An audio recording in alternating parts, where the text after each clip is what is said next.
साथी अमर जी, जिन्होंने पूरी यात्रा में आगे आगे चल के अगवानी की,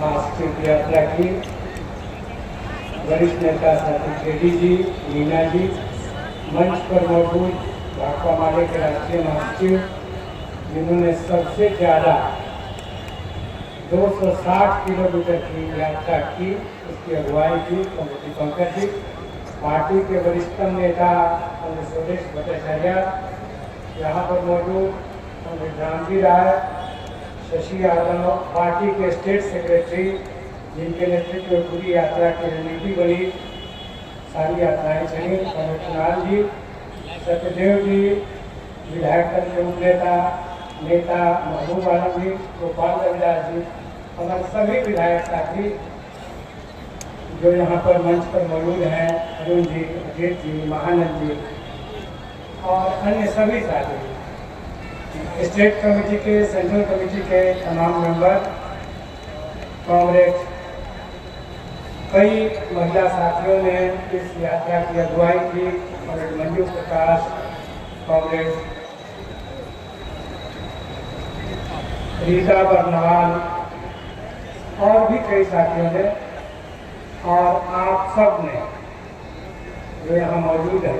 तो सबसे पहले तो मैं इस यात्रा के दरमियान झांवर पड़ गए चेहरों को लाल सलाम करता हूँ और साथ ही साथ पैरों के उन छालों को भी जो इस यात्रा में उग आए हैं अपनी मिट्टी के स्पर्श से।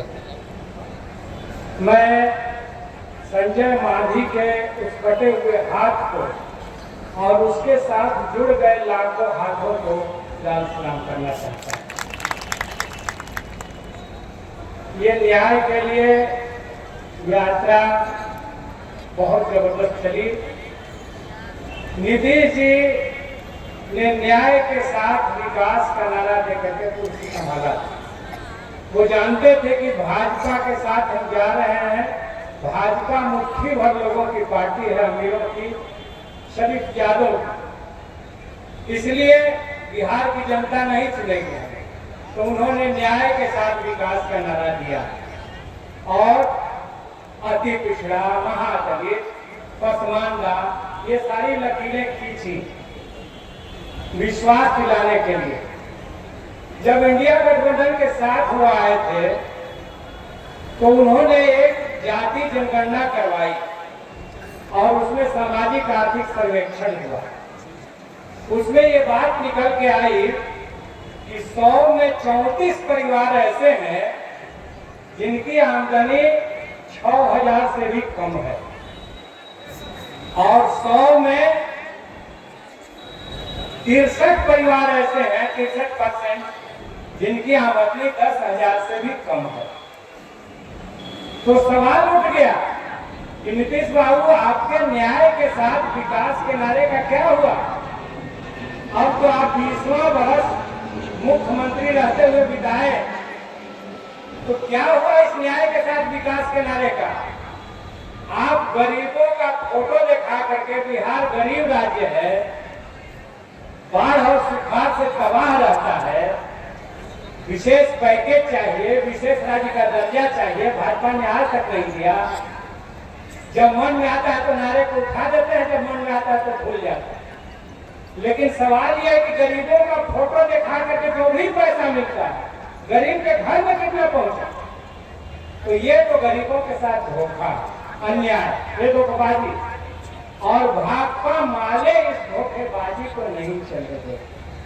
ये न्याय यात्रा को हर जगह गरीबों ने कहा, न 5 किस्म जमीन मिला, न 2 लाख रुपया मिला, न ही पक्का मकान मिला, और जुल्म बढ़ते जा रहा है।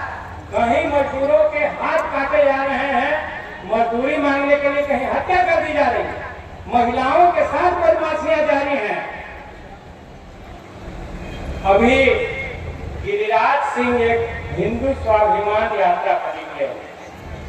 ये वही गिरिराज सिंह हैं जिन्होंने 11 साल के 2 बच्चों के पानी पीने को लेकर हुए झगड़े को बेगूसराय में होली के समय सांप्रदायिक रंग देते हुए कहा था कि अब क्या बेगूसराय और बिहार में भी हिंदू नहीं रहेंगे? ये वही गिरिराज सिंह है। मैं पूछना चाहता हूं उनसे, ये हाथ किनका काटा गया गिरिराज बाबू, और काटने वाले कौन लोग थे? ये नवादा में गरीबों की झोपड़ियों में आग लगाने वाले लोग कौन थे, और जिनकी झोपड़ियां जलाई गई वो कौन थे? आप बकवास बंद करिए। आपकी राजनीति से बिहार परिचित है। आप सांप्रदायिक ध्रुवीकरण करना चाहते हैं, दंगा फसाद करवाना चाहते हैं बिहार का, और कुछ नहीं। आप जो ये सोच रहे हैं भाजपा के लोग कि नीतीश जी अब बूढ़े हो रहे हैं, थोड़ा दिन में आंख से कम दिखाई देगा, कान से कम सुनाई देगा, तो जैसे नवीन पटनायक को धकिया करके कुर्सी कब्जा कर लिया, वैसे ही बिहार में भी हम मुख्य कुर्सी पर बैठ जाएंगे। तो ये आप जान लीजिए, ये उड़ीसा नहीं है बिहार। यहाँ लाल झंडों की भाकपा माले की मजबूत ताकत है, यहाँ समाजवादियों की मजबूत ताकत है। इसलिए आपकी दाल गलने वाली नहीं है, ये बिहार है। बिहार झारखंड एक था, तो बिरसा मुंडा की धरती है। यहाँ पर अभी हमने 7 शहीद विद्यार्थियों के स्मारक पर माल्यार्पण किया। तो मैं कहना चाहता हूँ कि आपकी दाल गलने वाली नहीं है। और एक बात और, सब पत्रकार पूछ रहे थे कि अडानी मीटर वाला मामला आपका सरकार ने मानने से इनकार कर दिया। सर्वे से जमीन सर्वे से भी मंत्री ने साफ साफ कर दिया कि लागू होगा। तो क्या हम अराजकतावादी हैं? आज देश के किसानों को कहा जाता है अन्नदाता नहीं, उनको कहा जा रहा है कि वे ट्रबल मेकर, गड़बड़ी पैदा करने वाले। अरे देश इन्हीं मजदूरों ने, गरीबों ने आजाद कराया, अंग्रेजों से लोहा लिया, और अब हम ट्रबल मेकर हो गए। तो क्या ये देश अब मजदूरों किसानों के लिए नहीं है, कंपनियों की दलाली के लिए है, दलालों का है? हम कहना चाहते हैं कि ये देश हमारा है, हम मिट्टी से जुड़े हुए लोग हैं, अपना हक अधिकार नहीं छोड़ेंगे और इस पर लड़ाई चलेगी। भूमि सुधार लागू करना होगा आपको। हर कुछ आखिर अडानी को दे देने के लिए आप क्यों समर्पित किए हुए हैं देश को, और नीतीश जी जैसे लोग उसको सपोर्ट दिए हुए हैं। तो मैं ज्यादा नहीं कहूंगा। इस न्याय सम्मेलन से हम यही कहेंगे कि हिंदुस्तान के गरीबों, बिहार तुम्हारी लड़ाई आगे बढ़कर के लड़ने के लिए तैयार हो चुका है। और देश भर में आज भाकपा माले जब पार्लियामेंट में पहुंची है, तो हिंदुस्तान के तमाम गरीबों को ये भरोसा रखना चाहिए, मजदूरों किसानों को भरोसा रखना चाहिए कि भाकपा माले हिंदुस्तान के गरीबों को आवाज देगी और बिहार के लोग उसकी अगुवाई करेंगे, उसमें डट करके खड़े रहेंगे, लड़ाई लड़ेंगे। तो मैं इन्हीं शब्दों के साथ, मजदूरों के साथ, किसानों के साथ, नौजवानों के साथ और महिलाओं के साथ, जो लगातार अन्याय बढ़ रहा है, चाहे फसलों के वाजिब दाम हो, रोजगार के सवाल हो, महंगाई के सवाल हो, अब न्यायपूर्ण बिहार के लिए बदलाव जरूरी है। ये साफ साफ बात साबित हो गया है। और दूसरी बात ये हम कहना चाहते हैं कि बिना गरीबों को न्याय दिए हर विकास अधूरा, यह बात भी साफ। तो इन्हीं शब्दों के साथ आपको धन्यवाद देते हुए कि आपने मुझे सुना। एक बार फिर से आप सबको लाल सलाम करते हुए, क्रांतिकारी अभिनंदन करते हुए अपनी बात समाप्त करता हूँ। धन्यवाद।